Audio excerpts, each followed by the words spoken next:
Hello and welcome to another episode of Romania Through Their Eyes. I'm here with Mark Treon from the US, and we're here to talk about his experiences in the country. Exciting. Hello, Mark. Thanks for having me. I appreciate it. Sure. Well, let's begin with the standard set of questions. Sure. Who are you? I've already answered that. What's your age, country of origin? My age is top secret. No. Okay.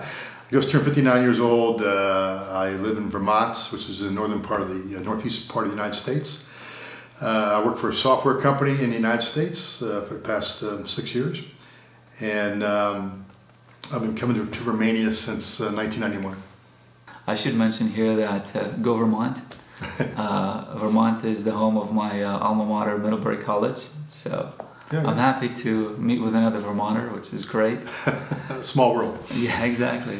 And the funny thing is, he's not just living anywhere in Romania, he's living pretty close to where I live, which is just small world again. Sure. Pretty cool. Sure is. And so why did you come to Romania in 91? I came over initially in 91. My wife and I decided to adopt a little girl.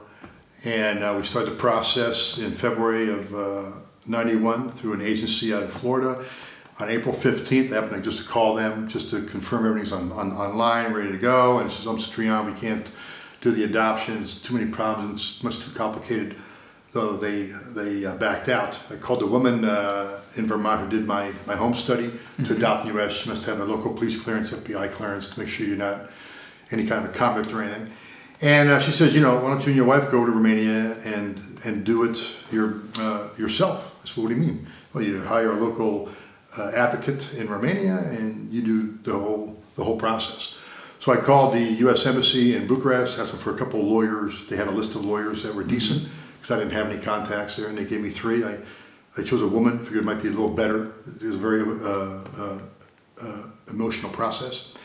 And that was on April 15th, which is an important date, and I'll tell you why in a minute.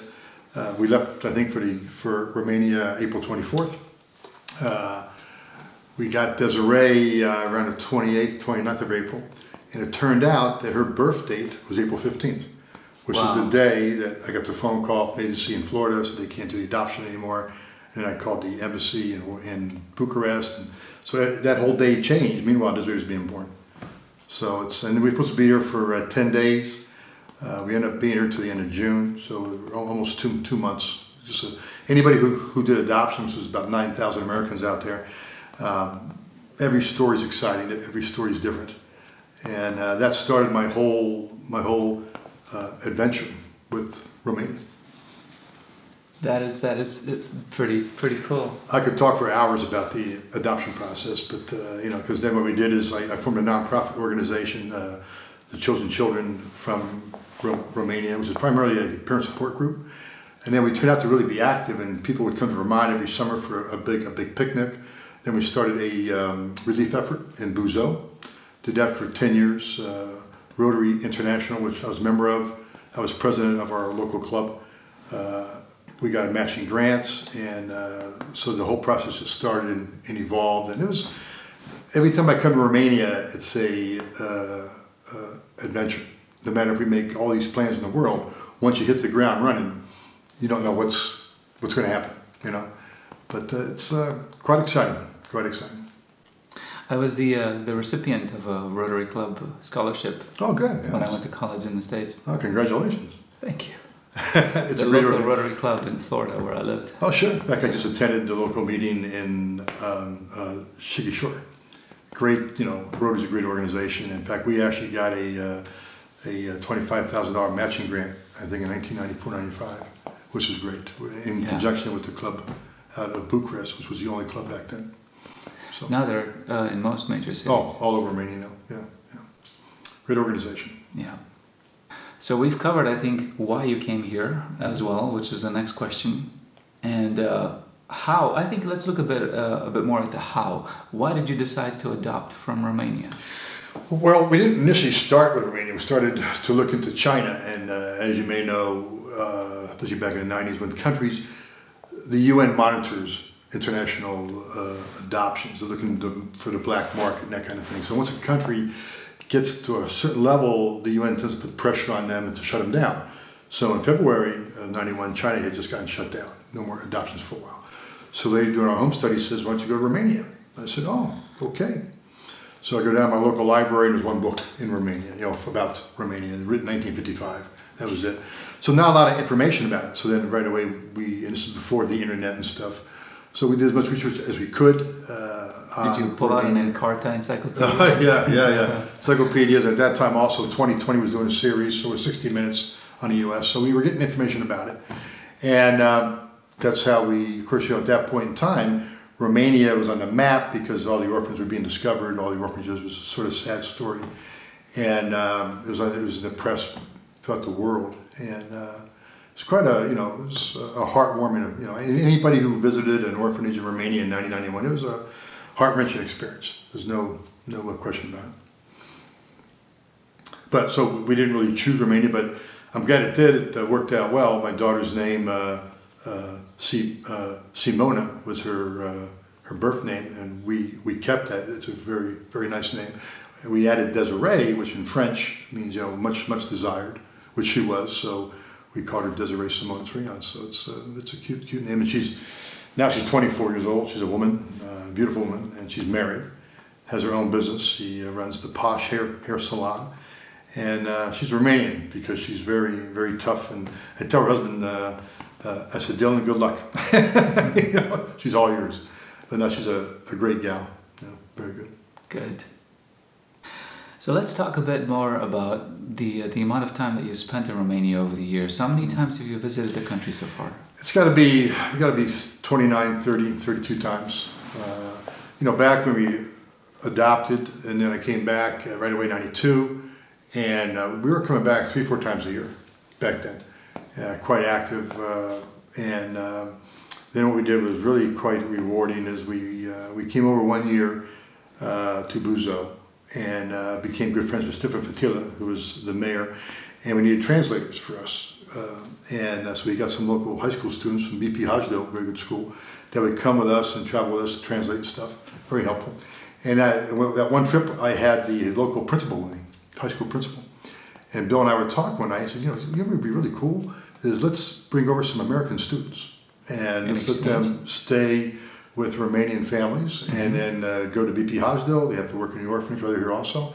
And then we'll in turn bring Romanians over to the US. So it must have been 94, 95. We brought the first group of exchange students. There were 6, maybe 8 from a local high school in Barrie, Vermont. And it was a great experience because we made them stay in family homes, not hotels or anything. We wanted them to get the true experience of Romania. And we told them, look, when you're going to go to Romania, so don't expect maybe to have Cheerios in the morning or whatever. We want you to eat what they eat, experience their lifestyle, because the whole thing is to learn, And it was great because one night they arranged to get a bus. We took all the kids to a local disco, and the kids had a blast. I mean, they wouldn't go to bed. They'd talk all night long, the Romanians and the American students, exchange ideas and thoughts, and it was a great success. We did it, I think, 4 or 5 years.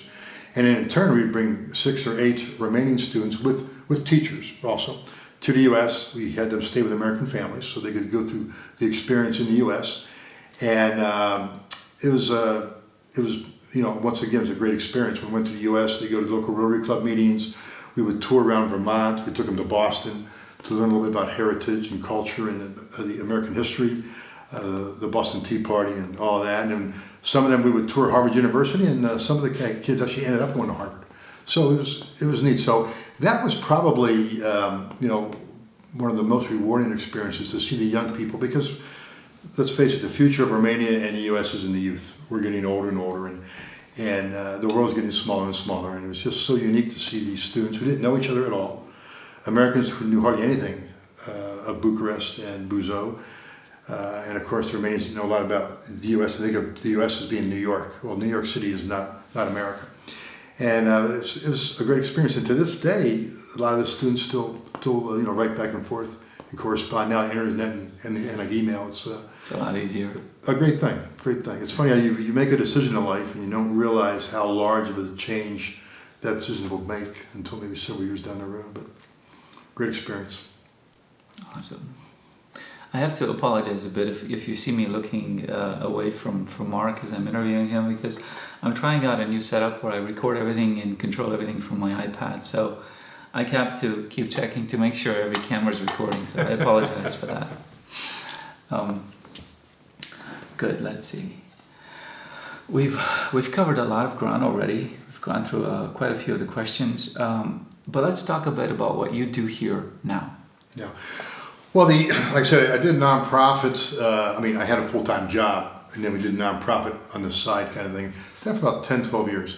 2000, roughly, I think, the Children from Romania organization, we shut it down because you can't keep fundraising for the same project over and over again. And Romania had changed. I was on a board down in Washington, D.C. We're working with several Eastern European countries. Not that America does everything right, but we felt that orphanages was not a good way to do things. Foster care is better, has its own problems also. But now Romania, pretty much the orphanages are now gone, except for maybe the severely handicapped children. But the standard orphanages, there just aren't anywhere near quite as many. So for a couple of years, I hadn't come to Romania. And then, as I told you earlier, my father passed away several years ago, and we were down in Florida visiting my dad, and my dad said, life is short. You think you have all the time in the world to do things. All of a sudden, you're out of time. And I had, with my friend, of course, throughout, I must say, with all my experiences, none of them would be quite as successful if it wasn't for all the friends we made. Because if you can imagine, if a Romanian comes to the U.S., it's hard to get things done. Every culture is different. And the Romanians were always very helpful to help us out with the orphanages, with everything that we did, transporting children, supplies, everything. And also, my good friend in Bucharest, I had one time made house plans to build a house outside of Bucharest. But then in the end, I didn't really want to have a modern home. If I want a modern home, I'd just buy one in the U.S. I wanted something traditionally Romanian. So I called my friend in Bucharest, and I said, look, I'm coming over to buy a house. I've talked about it for 8 or 9 years now, and it's time to take action. So I came over, we looked around outside of Bucharest. I said, let's go up to Transylvania. I've done a little bit of research. They're very unique homes over there. So now I'm in a village called Richis. It's a Saxon village. A lot of people may not know what that is, but it's one thing that intrigues me about Romania is in Richis, for example, they're Saxons. Not a whole lot left anymore, but they, for 4 or 5 generations, they've been born in Romania, but they still consider themselves Saxons. It's like myself, I'm More French. Than 4 or 5 generations. Oh yeah, for a long time. Like myself, I'm French, I'm British, I'm German, and I'm Czech. But I'm an American. I don't consider myself French. I would never think about going to France to live there, or to Czech or anyplace else, because I'm an American. And how the Saxons, they all, in the early 90s, they all went back to Germany, to their homeland. But for 6, 7, 8 generations, they were born in Romania. So I find that very unique. But the Saxon-style homes, they have a big gate, like your casa here. Very big gate. You walk in the gate, there's a courtyard. It's like a small citadel or small fortress. If you don't want any guests, you close the gate, lock the door, and you can sit in your courtyard, and it's your little cave, If you want friends over, you open the gate or the door, and the friends come over. So, very unique style. I now have two casas side by side, and it's been a project. I think the first one I bought three years ago. Being an American, I'm not part of the European Union, so I could buy a building, but I couldn't buy the land. So I had to form a corporation, and through the corporation, I could buy the land and the house. It's sort of different, but that's the way the law is. So you have to go by the law. And my plan, if everything goes well, is actually it's a little selfish. I want a reason to be able to come over more and more often. And so I figured maybe what we'll do is we're going to create a nice inn. We call them inns in the United States. Vermont is very famous for the inns and the B&Bs and such, to make it very nice. And then I can come over more often and justify being gone from the U.S. Of course, I have a full family over there. I have three children now. They're grown. And I have a granddaughter, Brianna, and I have Sharon. So it's tough to share your time in both places. But I think as I get older, it'll be exciting. I like excitement and adventure, and definitely, forming a corporation here was a challenge. My good friend in Bucharest helped me do that, which was once again very nice. Buying a house too is different. If you have the cash in the U.S., you can buy a house in 8 or 9 days. Enough time to certify that the title's clear and stuff. Here in Romania, of course, every property has its own issues, difficult. if the land wasn't registered properly or the house wasn't, it could take a year and a half. So you need to have a good attorney and some good friends to help you through the system. Yeah, especially a good attorney to make sure the paperwork's in order, because Romania is famous for its paperwork. And it's been this way since I think the Austro-Hungarian Empire took over Transylvania. That's when their style of paperwork came through. And yeah, there's a lot of paperwork for everything, and it's a lot of convoluted processes. And if not everything's in order, then you have to go back and... Well, just forming a corporation, because of my friend, it made it much easier, but it's a struggle to form a corporation. Where in America, you can form an LLC, very simple. It's like we make it easy so the youth can form a company, a small company, and start a business here. It's a little difficult, but because I had good friends here and who had done it before, it made it much easier for me. The same with buying a house.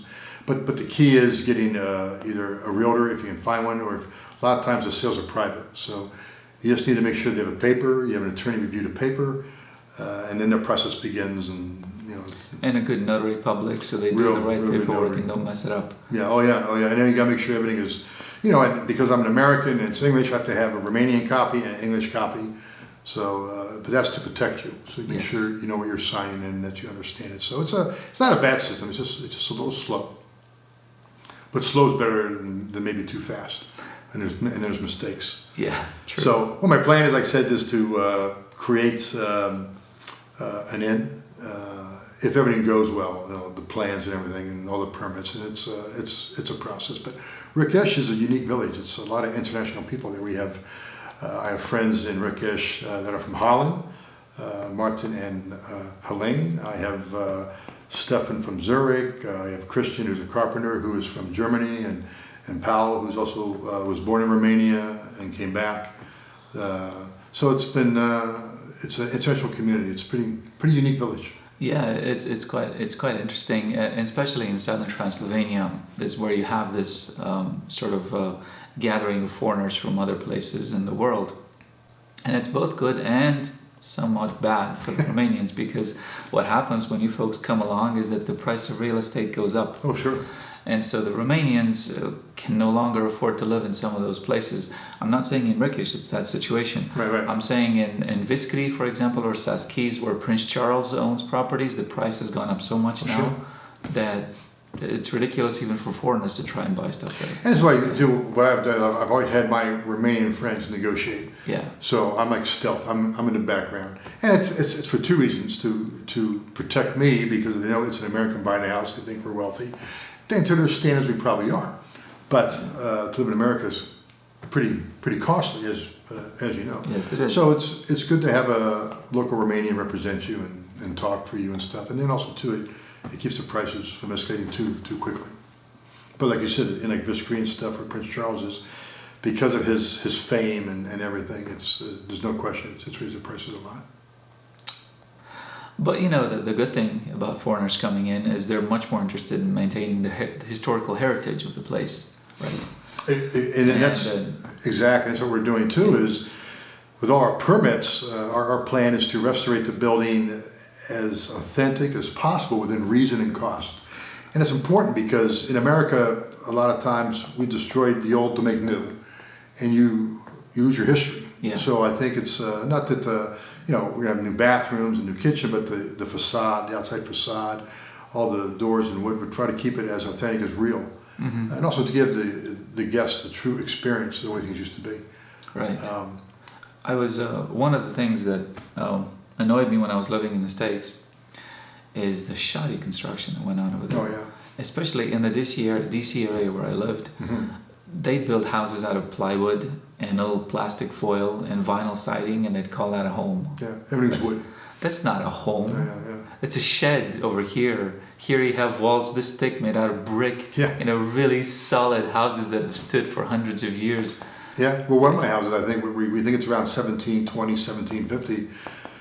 That's pretty old. I mean, there's not too many homes in America. There's some in Boston and stuff that have lasted, but they did. They're brick probably or whatever. But what's unique is you could not afford to build these homes today. No.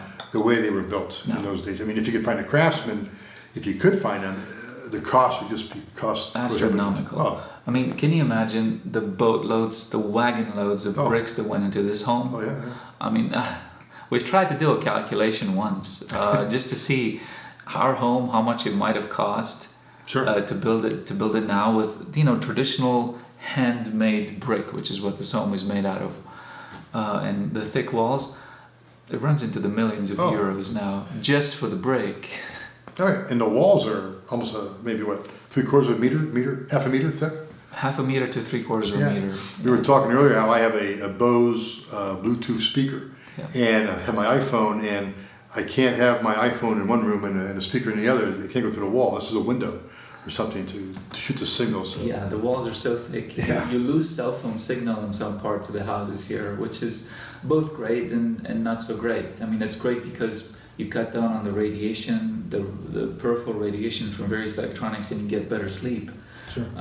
But it's bad because you can't talk. And that was all designed for a purpose. It keeps the heat out. Yes. And it keeps the cold out and the heat in the wintertime. So it's all, the Saxons were very practical people. So when they built things and designed things, it was always for a practical reason. They didn't waste anything or didn't build anything that they didn't really need, which makes the homes quite unique. And each of the casas, each of the homes, as I mentioned, you have big gates. You go through the gate and there's a courtyard, but at the end of the courtyard is a big barn. It was all like for protection. So all the homes are lined up side by side. You have a common wall between the casas, and then you have a big barn in the back. So if the village was attacked, they had to go through the barns and into the courtyard to give the people time to get out to get into the village, the fortified church. Most of the villages have a fortified church, a church with a wall around it, and the people would then go in there and then survive and wait for the siege to end. What some of you may not know is that Romania has been, historically speaking, a great big buffer against invasion from Middle and Eastern Asia through the medieval times, because they all would come through Romania to get to Europe. And so you had both Romanians and the Saxons and then the Hungarians fighting these invasions throughout history. And that is why the Saxons would build their homes like that. And so they'd have these common walls of protection, and then they have fortified churches, which are now so famous in Transylvania, where they would gather in case their first wall of protection, their houses were breached, and that's where they would fight. Well, you've gone way back to the Dacians and the Roman Empire. They all went to Transylvania because of the gold and the salt. So the resources here are very rich, and the wood.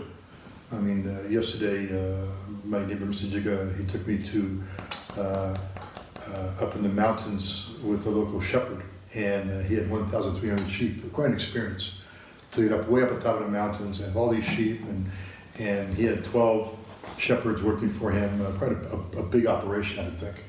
And they have their pigs and their horses and their chickens all there. It's like a little village, self-sufficient, and the Trobans, shepherds are out there working, and they bring them all in at 5 o'clock, and they get water, and then they go and they milk them. But quite an experience to see all that. And Transylvania is a very rich part of the country of Romania, and it's why a lot of people wanted it over history. Sure. And it's, like you said, the Romans wanted it for the gold. Yeah. The Austro-Hungarians also took a lot of gold out of Transylvania, and then the Russians took a lot of gold during and the Germans during the two world wars. And then after Romania became a communist country, the Russians took more gold out of Romania. And now the problem is the wood. Yes, the wood. But then even now, there are corporations trying to not forage for gold, but dig for gold in Romania. Sure. Yeah, it's a big controversy there. I know. Well, it wouldn't be a controversy if they were using something other than cyanide to get the gold. Oh yeah. But they're going to do strip mining, which is grind the mountain down. Yeah, and destroy it forever. And destroy it, and then leave big pools of cyanide there, which is horrible. It's a poison. Yeah. If they were just digging for it, I don't think anybody would have a problem. Right, and then return the land the way it was when they found it. Yeah. But such is the thing, and I'm not just talking about Romania. Nowadays, it's in the world, people just don't seem to care about nature that much. I mean, there are a lot of people who do care, but then there are a lot of people who are so flippant about it. Sure, and we have to keep our resources because it's very limited. I mean, what we have, God is not making any more land, So what we got, and if we want to keep it for the next generation, I mean, yes, I mean, we need businesses, we need manufacturing, but I think today with today's technology, it can coexist with the environment and be safe, and then preserve this for our grandchildren, our great-grandchildren, because it's a great thing, great thing. Yeah. This is a good question, given that what we've talked about so far in the interview. So what do you think about Romania and the Romanian way of life? Is it different? Well, for me, I have a special connection. And anybody who's adopted a child from any foreign country, you form a connection to that country. You want your child to feel connected, and like my daughter, she has been here 3 times, my boys have been here twice, so everybody has a connection. And because of that, and I've been here so many times, to me, Romania is very, very special. It's got its problems, but so is America. I mean, every country has its issues. But obviously, if I didn't love it, I wouldn't be back here 31 times. But the people, I mean, everybody that I go to see, Richis, they're very warm, they're very nice, they invite me into their home, they offer me fiica, which is a plum brandy, like Italian grappa, a puine, a little bread, and they talk, and it's just, you know, very, very nice. If I need any assistance, because I think it helps me, I'm sort of very fortunate because my neighbor was Mr. Jiga, who's a local retired policeman. And we walk around the village, everybody respects him very much, and then he takes care of my properties for me, watches them, so everybody knows that I'm connected to Mr. Jiga, so that's a good thing. But even without that, it's just all my time here from 91 to 95, 96 to 2000, very nice people. Everybody wants to learn about America, so we sit down at night, we have some beans, some wine, and they want to talk, and it gives me the opportunity to learn about Romania. Now it's in the book, but maybe a truer story maybe from the people themselves. And I tell them about America, because you talk to Romanians, they all go to New York. New York, Chicago, New York, Chicago. I go to Chicago maybe twice in my life. I go to New York maybe once every 3 years, New York City, because it's too many people. It's 8 million people in New York City, and to me that's not America. America's the Midwest, Ohio, Pennsylvania. And the same here, Bucharest is not Romania anymore. It's very westernized. A lot of business is done there. But to me, Romania is out here in the country. But yeah, Romania is just very special to me. And like my daughter just got married recently, and in America, like I'm sure in other countries, it's the father of the bride's prerogative to say a speech at the wedding. So I get the microphone and say a little speech. I say, you know, Desiree is always thanking me for having the opportunity to adopt her and raise her in America. And I say, Desiree, you don't need to thank me, I need to thank you, because by me being able to adopt you from Romania, it opened up a whole experience for me. And you know, throughout life we all make choices, and a lot of times you have no idea the impact of that choice. Maybe a week, maybe a month, maybe for years. And my life has never been the same since I adopted Desiree in a positive way. And don't get me wrong, I've come here many times, many challenges. But because of the Romanians, we were always able to resolve them with their help and stuff. Definitely, it's been an adventure, and every time I come over, even after 25 years, it's like this trip. I've been here now. I go back on Saturday. Today's Thursday. I've been here for 2 weeks. Every day is an adventure, which is a good thing. It's not a bad thing. But you know, Romania too. You have the gypsies. Like if I talk to my friends in America and say I have a casa in Transylvania, they think about 2 things: Dracula and gypsies. And of course, Dracula, he did exist, but he was a king. He wasn't a vampire. And of course, the gypsies are there, and not all bad, not all good, but I tell them, you know, the country that has more gypsies than anybody else in the world is the U.S. Yeah. You wouldn't know it, though. No. You know, so it's, I mean, like in America, you have bad people, you have good people. In Romania, the same thing, but the key is to meet some good people to sort of, not protect you, but make sure you associate yourself with the correct people. Exactly, and it's truly, it's nowhere is it more apparent in, I haven't been to too many countries, but other countries that I've been to, nowhere is it more apparent than here how important it is to associate with the right people. Because you know how parents always tell you when you're little, or maybe not yours but mine would tell you, make sure you always make the right friends. Sure. Don't make the wrong connections. And here it's easy to see. You can walk on the street and you can literally see who's going to be a bad connection. Right. Everything is so apparent here. You can just walk and see it on their faces. This is probably a bad person, probably a bad person to know. That might be a good person to know right there. It's so interesting. And how I met all my people is I meet one person, my friend in Bucharest, and he introduces me to somebody else, one of his associates. And like in America, you would not introduce a friend to a friend if he's not a good friend. So by that process, I've met some good people. I've had one or two bad experiences. That's over the course of all these years, that's not so bad. But like you and I met online through the LinkedIn site, and so you meet people through people, and you form associates and friends, and like with my proposal of my inn in Richis, I have a team that is working on it for me. An architect, an accountant, I have a bird dog who finds me furniture, and I call it a bird dog.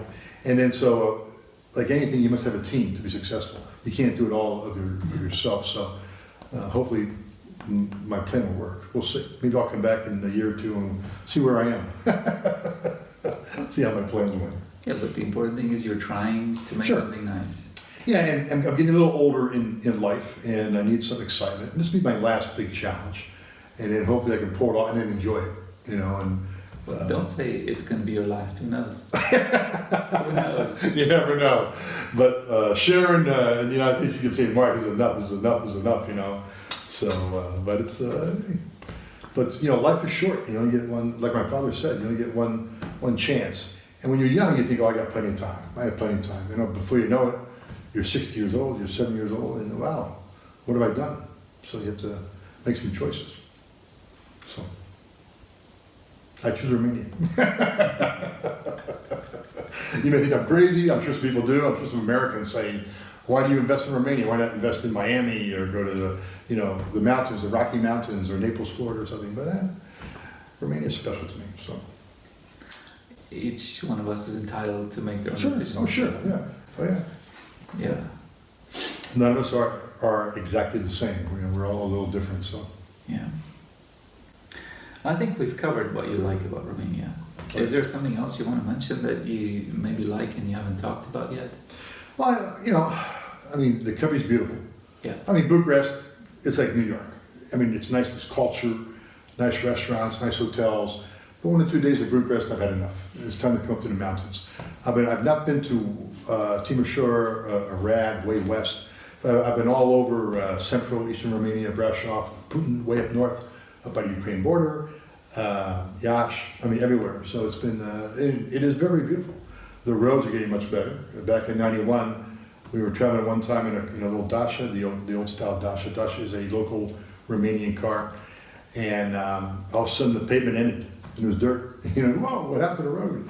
But today they have autobahns and the roads are getting better. It's a slow process. It's a long process. Except here in the city where we live, right? You've driven on these beautiful roads. Yeah, a lot of bumps, a lot of holes. Yeah, they've been working on the roads here for a few years, and somehow they don't understand what it means to have a paved road for all of the year. Sure. They pave them, and then a month later they dig them up again, and then they, God.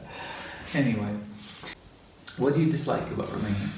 Well, I think Romania, probably, a lot of you might have read it and heard it in the news, their politicians, there's a lot of corruptions. Every country has corruption to a point. Yeah. Romania has lately been really going through and trying to clean up their corruptions within their politicians, the wealthy business owners. It amazes me how from 1991 to now you have all these billionaires. Overnight, made billions of dollars. Well, it's hard to make that kind of money in that short period of time. So in a small country like sure, this. I'm not saying they did things illegally, but a lot of them have. But what's funny to me is now they're persecuting any politician that was involved in corruption. They send them to jail for 1 or 2 years, but they don't take the money. They don't take the concept. No. So they serve 6 months, 9 months in jail. They get out and they still have the money. Yeah. Where in America, if you make drugs or you do a little transaction in your house, and that house was part of the crime scene, they take the house, they take the car, they take your bank account money, and it's gone. Assets, they take everything away. So you're in jail for 20 years, you get out, you have no money. But here, if they have $1 million, €1 million in the bank, no problem. I'll go to jail for a year, 2 years. They come out and the money's there. So it's like, it's like their little ticket. They have to pay the ticket. They know that they get involved in politics for a few years. They make their millions of euros, tens of millions, hundreds of millions of euros. Then they pay a few bribes, they spend 6 months in jail, and then they get out and enjoy the money. And the money's still there. It's theirs. No, it's ridiculous. Yeah. So that's a problem. And I believe now, correct me if I'm wrong, I think now they're talking about taking away the money. They're talking about it. If that was part of the process. If they earned that money on their own, it wasn't part of the crime, okay. But if it was, they raised that money from bribes or something, it should belong to the state. Because I think a lot of money is wasted in Romania. I think a lot of tax money is wasted, and I think the roads would be better, the bridges would be better, the schools would be nicer if all this money was there. Exactly. And it's been taken away illegally. So that is a thing I don't like, and you know, it's just, the system's complicated sometimes. Like I said earlier, to start a corporation, sometimes it can be complicated, to buy a house is complicated. If you want the young people to make a business, you have to make it an easy process, so they're not discouraged, and it can't be expensive to make a business. Because the state needs taxes. So if these young people start a small company, you know, whatever it might be, and they become successful, they'll pay tax. They pay tax or help out the state. So the country has got to streamline the process and make it much easier to form companies to help the youth. I think they are doing this in some areas of agriculture and things, but they need to do a better job of it. Because I guess, the way I understand too, Romania gets a lot of European money, but they haven't spent it yet. The process is too complicated to get it. So they have money for people to start agriculture or to start a company, but no one knows the process. So. Yeah, it's the way that works is you go out and hire a consultant to help you file for the application to get the money, and then that consultant wants not a kickback but a percentage of that money.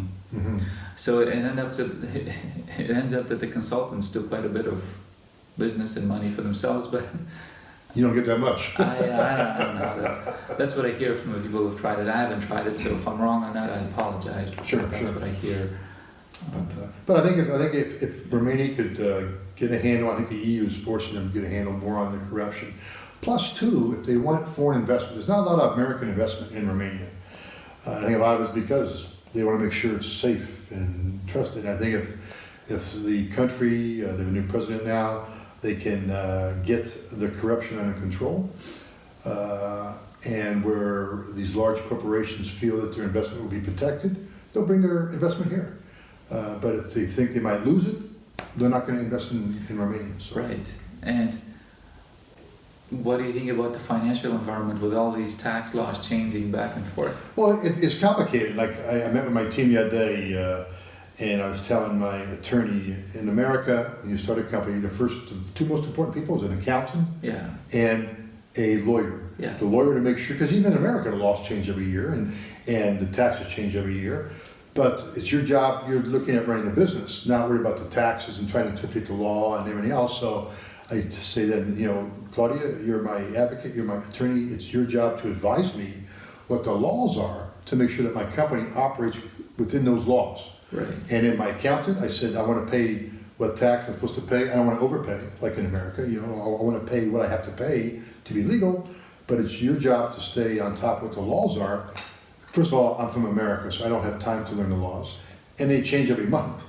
So it's too complicated for me. So it's ridiculous. It is. And they need to, you know, to get everything streamlined so it's simple, so the average person can understand it. Yeah, exactly. In the States, you can do your own taxes if your Sure. tax situation isn't too complicated. But Here I think it'd be too much. No, because the penalties Are huge. Huge. Even if you're an honest businessman. Yeah, exactly. But you make a mistake. Yeah. Because you don't know the laws change. You know, in the States, you don't have the IRS agents coming to your place of business once a month to check on you and to look for mistakes so they can fine you. Right. Here you do. Right. You kind of do. You have the people from the FISC coming to check you. You have the people from worker safety coming to check you. You have from people from some other place coming to check you.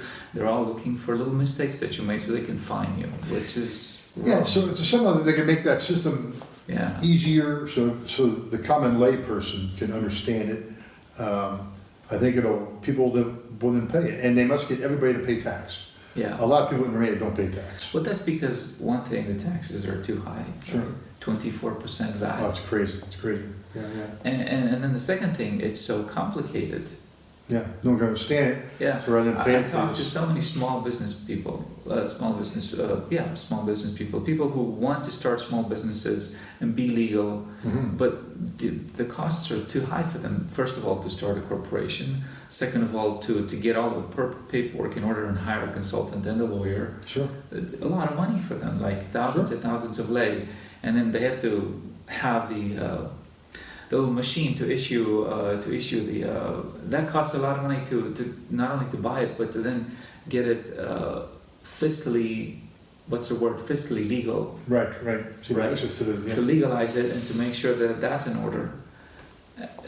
You'll see when you start. yeah. It'll Well, be and- a lot of fun. Well, and because the process is so complicated, Yeah. it encourages people to cheat. Exactly. And so they make the system more, easier and clearer to understand. People won't mind figuring out, but you got to make it so if you're a very small business, you don't need to have an accountant. You can maybe figure it out yourself while you're small. As you grow and get bigger, then you get an accountant to handle it for you. Exactly.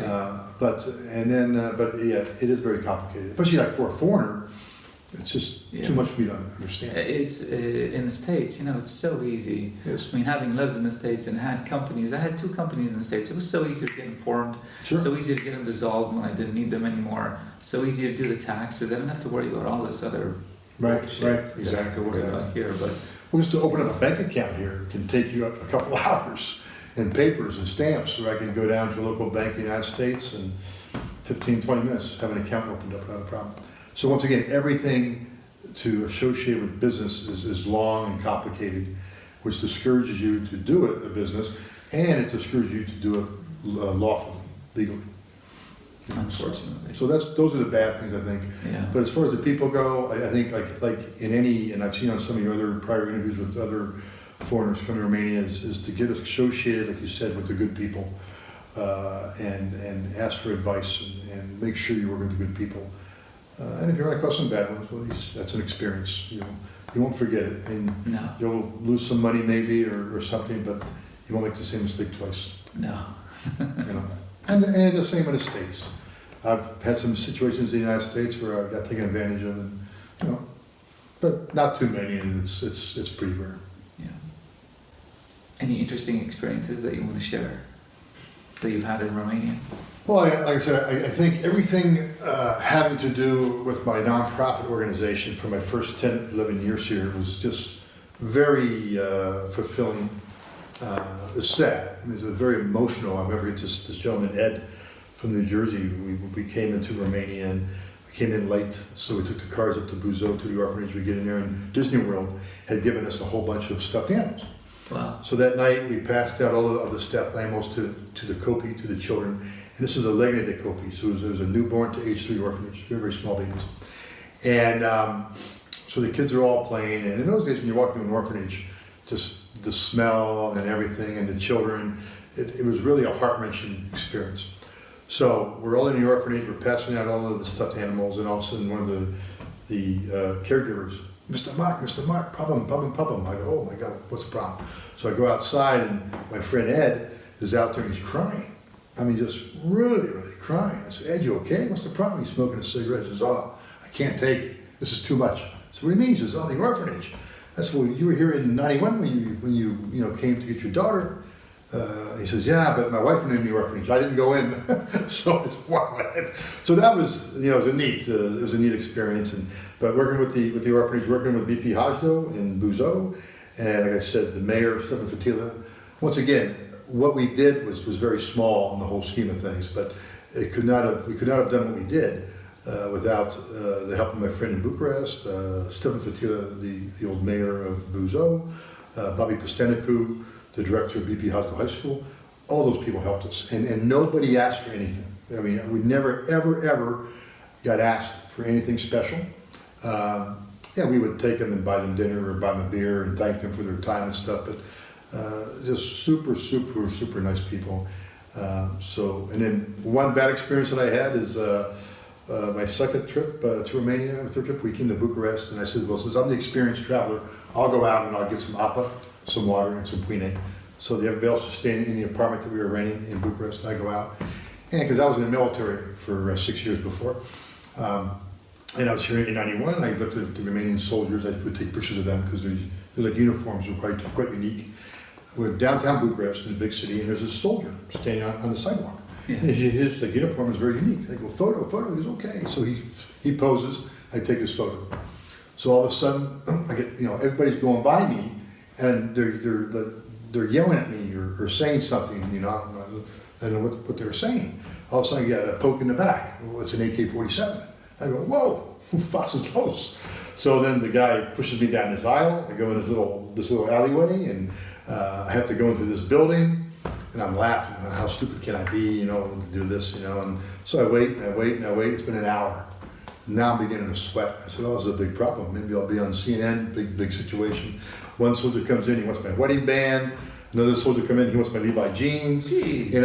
So I wait, and all of a sudden this car pulls up, and a big tall guy, like the KGB, black leather jacket, and then a soldier, a colonel, very polished, This was a Sunday morning too. So they both come into the room, and the big guy stands by the door. And I stand there, and they had taken my camera, and they took my passport. Film away the passport. So I said, well, look, I want to call the embassy. And so the soldier in the uniform spoke Oxford English, better than I speak. Mr. Treon, what's the problem? I said, I took a picture. He says, aha, that's the problem. I'm sitting there going, I got all kind of pictures, And so he came back, and he says, well, we'll give you back your camera, we'll give you back your passport, but you must sign this paper. Okay, I look at the paper, it says I don't work for the FBI, I don't work for the CIA. I go, what is this? I don't know if I'm going to sign this. So I read it again, I said, well, there's nothing really, I'm not getting myself in any kind of trouble because I don't work for the FBI, I don't work for the CIA, I'm not a soldier anymore. Okay, so I sign it, I got my camera back with no film, I got my passport back, I go back to the apartment, and by this time I'm all sweaty, and my friends go, where you been? I said, sit down and play the story. But so that was and it turns out, I went back to find out why I got in so much trouble. The soldier was standing in front of a building where they make the military maps, I guess. I didn't know that there was no sign or anything, yeah, but I took a picture of the soldier, and I'm sure with our satellites, we know where the building is anyways. Yeah. But that was the problem. I took a picture of an area that, but it was Straße Una Mai, a big strasse. How would you know? Were there signs don't take photos? Yeah, No. yeah. But I would have thought the soldier would have said no, or something, or to go away. Yeah, exactly. But he posed, I took the picture, and I got in trouble. But it was no big, and my Romanian friends at the end, they explained what I did wrong. Okay, no more problems.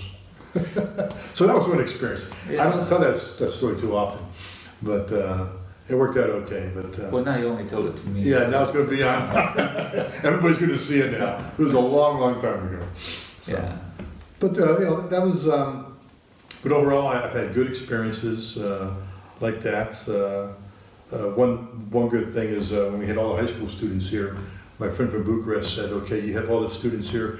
You must allow me to take the students for the weekend." Okay. I said, "What's your plan?" He says, "Well, if the American students come to Buzău and they only spend time in the orphanage, that's all they know. So when they go back to the U.S., all they're going to be able to talk about is the orphanage." And he said, "This is a sad thing. It's a bad thing." I said, "Okay." So he says, let me plan this trip, and I'm going to have them see Friday, Saturday, Sunday. I'll take them around Romania. I said, "Okay." So Friday he shows up, I think, with 3 or 4 cars with drivers. We all pile in the cars, and we head north to all over, way up north to Varney, the monasteries. Yeah. And just like beautiful. And then that night, he had a friend that worked in the Ministry of Forests, so we had a cabin, and they had they bought a sheep, and we butchered the sheep, and we cooked the sheep, and polenta, mamalita, yeah. So, and the kids, we all talked about it, they had a great time, and so when they all came back to the U.S., would they talk about the trip from the weekend? Because they saw history, monuments, the monasteries, so that was a real good thing. And then we thought about it, okay, we didn't think about this, so when we bring the students here, and they work in the orphanage, we must make sure we plan a positive experience too for the Americans. Yeah, it was very nice, it was great time. Good. What advice do you have for compatriots who are coming to visit Romania or maybe do business here? Well, please come. I think there's a lot of opportunity here. You must be smart, because if you understand, the minute they know you are a American or a German or a Frenchman, whatever, they think you have a lot of money. So I think the key is to have a connection here, have someone that you know, that you can then build your network, like we do in the States, the same thing. You have a network. And then come up with a plan, move slow, do your research. And if you want to do a business, make sure you have a good accountant and a lawyer to help you. Do the research, find out what's available, what you have to do legally, and to be a legal corporation. I think the key is it costs money to do that, but I think if we all lead by example and do it legal, like a lot of people have pensions, but they're not legal pensions. So we've decided to do ours legally and get all the permits. This takes 9 months to a year to get the permits, But I think overall, then you can sleep at night. You've done everything by the book. But have some good friends, have some good associates, and build a network. Because there's a lot of foreigners here from other countries. So I'm sure if you're from America or some country, you can find a connection in the United States or in Germany that's working already in Romania, and they can maybe give you the first connection. Mm-hmm. It's like when I came to adopt my daughter Desiree, I talked to my attorney on the telephone, my Romanian attorney, 2 times. Hop on an airplane and go to Romania. They just had the revolution. We landed in the airport. They didn't quite have tourism down yet, so the airport was full of soldiers with AK-47s. So it wasn't a really warm and fuzzy environment, But if you think about it, it was sort of crazy, to have my wife and I leave the United States, knew nobody in Romania. I talked to a woman attorney 2 times on the phone, and we came to Romania. Lucky for us, knock on wood, it worked out okay. I think we were one of the fortunate ones where it worked out good.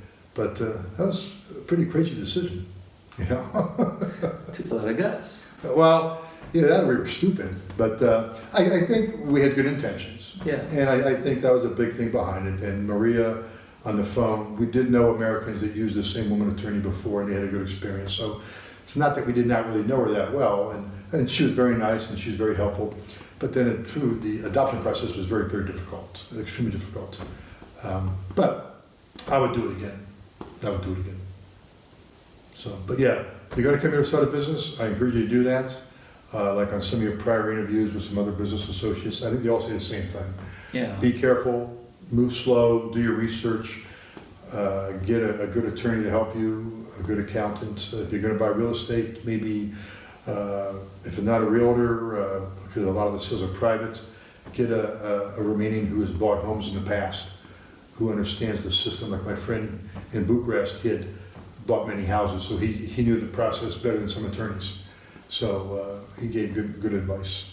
Super. So besides it just being a lot of paper and taking time, it wasn't a problem. You just had to wait, to be patient. Yeah.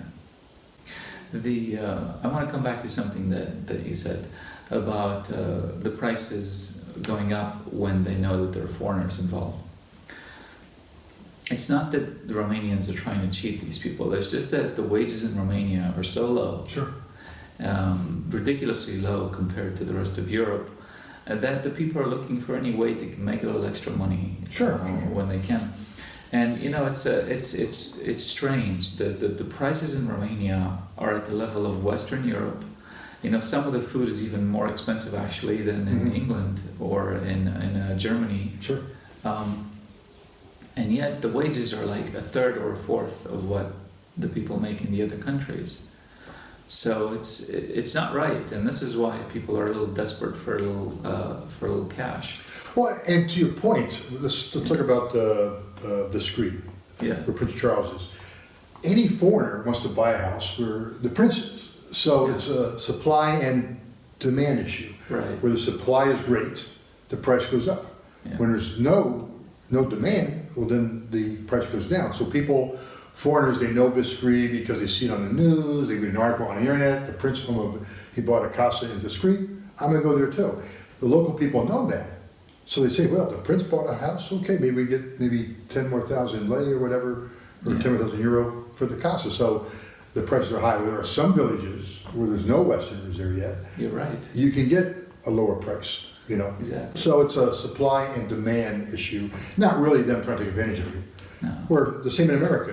If you have a house in a little village in Vermont where there's no demand, the price is low. You go to Stowe, Vermont, or Middlebury, Vermont, Yes. the prices are much higher because the demand is higher. True. You know, so Well, the last question is, and you probably know it. Have you learned any Romanian phrases or words that you'd Well- like to repeat on camera? Or well, I'm embarrassed to say that I haven't learned a lot of Romanian here. You know, I've been here 30 some times, but it's for 15 days, 12 days. When Sharon came over here, Sharon is a school teacher, so she's here with me last June, and she's making all the notes with Mr. Jiga, and she learned more than I learned in probably 15 years in that first 10 days.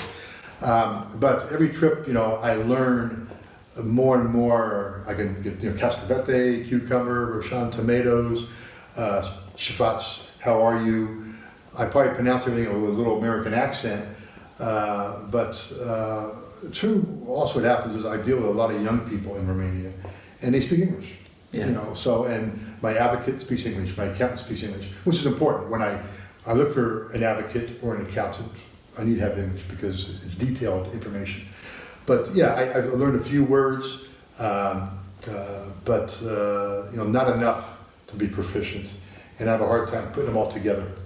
But Mr. Jiga and I, he's the gentleman who takes care of my properties for me. We go to Brașov and Bran overnight, and my friend in Bucharest says, well, how do you guys communicate? Because he speaks very little English. I speak very little Romanian.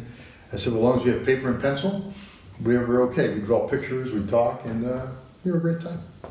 So, but Romania, I'm not good at languages. Some people are good at languages. It's a Latin-based language, so a lot of the pronunciation is, you know, wrong.